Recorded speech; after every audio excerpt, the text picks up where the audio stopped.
ñu fàttaliku rek ni casserole boobu la Macky indaale bu muy accéder au pouvoir en 2012 en prétentiellement il avait dit que indi na 8 milliards yoo xam ni daal nee na dañ ko may ki ko may weddi ko muy premier bi muy tàggoo tamit mu ngi diriwaale casserole 8 milliards boo xam ni bi yoon nee nañu moom moo ko mayee. donc tey ñëw nañu weddi donc ça veut dire quoi que depuis le début du magistère. bu fekkee ni dañuy lister les scandales rek moom il est venu sur un air de scandale parce que après la prestation de serment. acte bi mu njëkk a posé mooy l'affaire ArcelorMittal 2500 milliards yi ñu waroon dàmpee Sénégal mu transiger pour laajte 75 petits milliards à la place coow loolu kenn fàttewu ko. il a prêté le serment le 1er avril. mai juin 19 juin mu signé le fameux décret de Petro-Tim. bi nga xam ni coow li ba léegi wàccagul. donc quelques jours après son frère Aliou Sall crée Sahel Aviation. une compagnie aéromaritime boo xam ni day def de l'avitaillement des plateformes. et cetera. donc depuis cette période. ba ci période récente bi ren. gis nañu rapport Cour des comptes bi. épinglé une dizaine de ministres. et de ministères. rapport Cour des comptes bi. mu nekk loo xam ne lu ñaaw a ñaaw la. te lu leer la parce que rapport bu ñu def la ba pare bu Cour des comptes def ba pare. ñu ngi fàttaliku tamit. Seynabou Ndiaye Diakhaté bu muy def passation ak Bassirou Gueye. nee na ko attention bàyyi naa fi 73 rapports. avec ordre de poursuite. si l'on sait que rapport au Cour des comptes bi des dizaines de personnes le ciblé. ñaata personnes le 73 rapports ciblé. kon gabegie bi. ci suñu gestion deniers publics. dafa jéggi dayoo parce que dafa amul sanction. parce que mënuñu ni amul dëkk boo xam ne amul détournement malversation corruption ak yooyu. amul fu mu amul ci àddina. mais liy wutale dëkk yi mooy bu amee justice def liggéeyam corps de contrôle def liggéeyam. donc loolu moo amul Sénégal au contraire dañuy promouvoir ñoo xam ni dañuy def ay malversation. exemple. Cheikh Omar Anne bu COUD. bi ko rapport épinglé après il est passé ministre. Abdoulaye Daouda Diallo bi mu nekkee ministre des finances. ñu ngi fàttaliku l'affaire des fausses factures de la fausse facture ci affaire armement bi. 45 milliards 300 millions. une facture évidemment fausse boo xam ni benn montant kese moo ci nekk muy Total Général. le ministre des finances approuvé ko. loolu c'est très scandaleux. ba noppi avaliser ay 5 traites de 9 milliards 60 millions bu ñu war a verser à un bandit.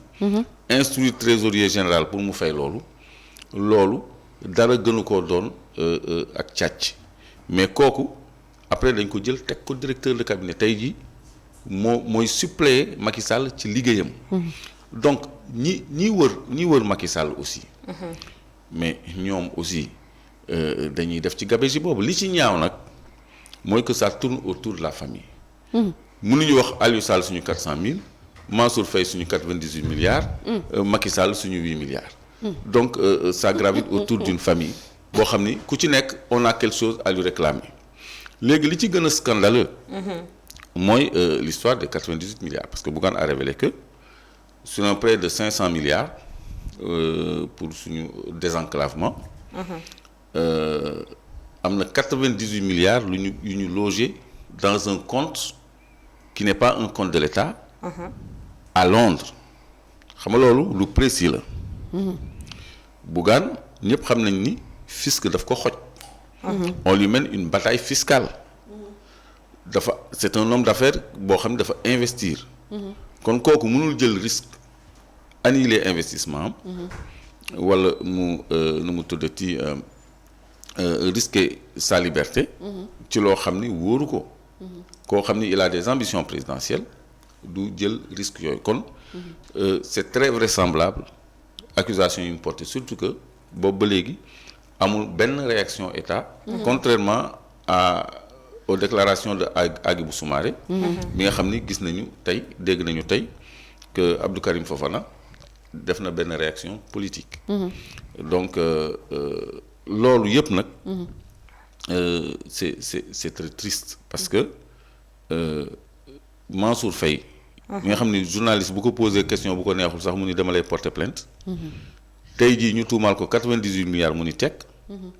ministre des finances bi nga xam ni dañ ko ci interpellé aussi. ni teg. gouvernement bi ni teg. ba noppi di tontu Hadjibou Soumaré ça veut dire ce que ça veut dire parce que Hadjibou Soumaré il n'a pas donné d'accusation formelle. Il a posé des questions. dafa formuler 4 questions. ay questions accusatrices. parce que ces interrogations ont valeur d'accusation. Et elles sont précises. léegi Hadjibou aussi li mu teg ci place publique bi mais c'est tellement lourd et lourd de conséquences. C'est très lourd. parce que Hadjibou waxul ak ñun. Hadjibou waxul ak Macky Sall. Hadjibou français yi lay waxal. parce que fii bu fekkee ni la réponse est politique en France la réponse sera judiciaire. Absolument. parce que tout le monde se rappelle de Sarkozy avec l'argent libyen. de François Fillon seen président boobu nekkoon maire de Paris là Jacques Chirac. Avec l'histoire des fausses factures. yooyu yëpp dafa connaître des suites judiciaires. bëri na ay hommes politiques français yoo xam ne bu ñu leen tuddee ci scandale financier. même bu dee don la. day am suite judiciaire. ñëpp xam nañu ni France Macron jeexal na. Marine Le Pen est en pole position. parce que moom ak France Insoumise ils ont été au coude à coude même avec Macron au coude à coude. donc mu nekk deuxième. donc tout le monde pense que elle a des chances ci élection yi di ñëw parce que nationalisme muy gën di am doole en France parce que ñu ngi am un peu un esprit de conservation. léegi nag ci contexte boobu est-ce que Macky Sall n'est pas en train de mettre ses œufs dans plusieurs paniers. léegi yàgg nañu xam c'est de tradition que chef d'État africain yi. di jàppale ay hommes politiques français. Giscard d'Estaing ñëpp xam nañ ni Centrafrique la doon jëlee ay diamants yu doon financer sa campagne. ay Sassou Nguesso ay Omar Bongo ñoom ñëpp dañu doon financer les hommes politiques français. donc au Sénégal aussi hommes politiques yi tout le temps dañu am ay alliés ak ay partenaires parmi la classe politique française. tey jii Tanor il est proche des socialistes. Anne Hidalgo xaritam la c'est connu de tout le monde. ci jamonoy Ablaye Wade Alain Madelin Michel Roussin c'était ses alliés. C'est connu de tout le monde. Hadjibou a-t-il des alliés dans la classe politique française? On peut le subordorer. Donc c'est vrai que c'est une question pertinente. Ouais. On peut le subordorer. Oui. Oui. Parce que même la réponse du TER là, les Français qui ont parlé du TER, benn obédience politique la. ñoom ñoo génnee dossier boobu kooku c'est une question de politique intérieure française au fond.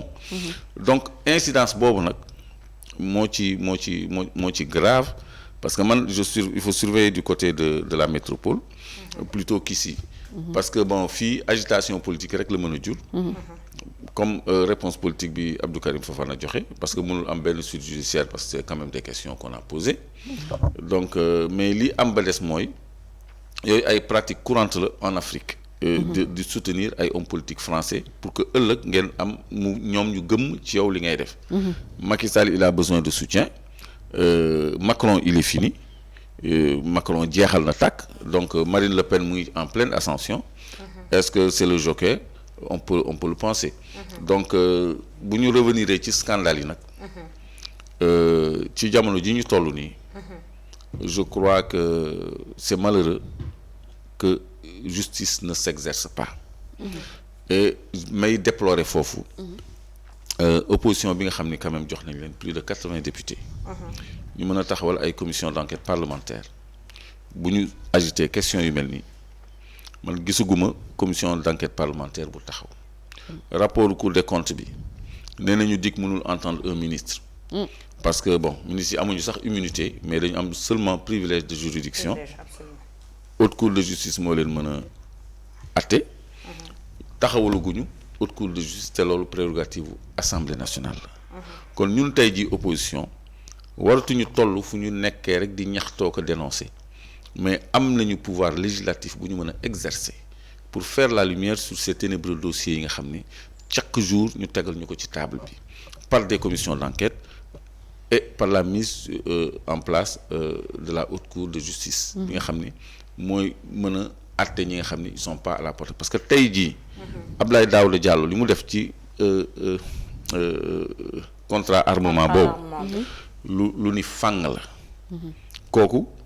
waroon nañu assemblée waroon na ko woo entendre ko. même bu fekkee ni moom il n'est pas à la portée.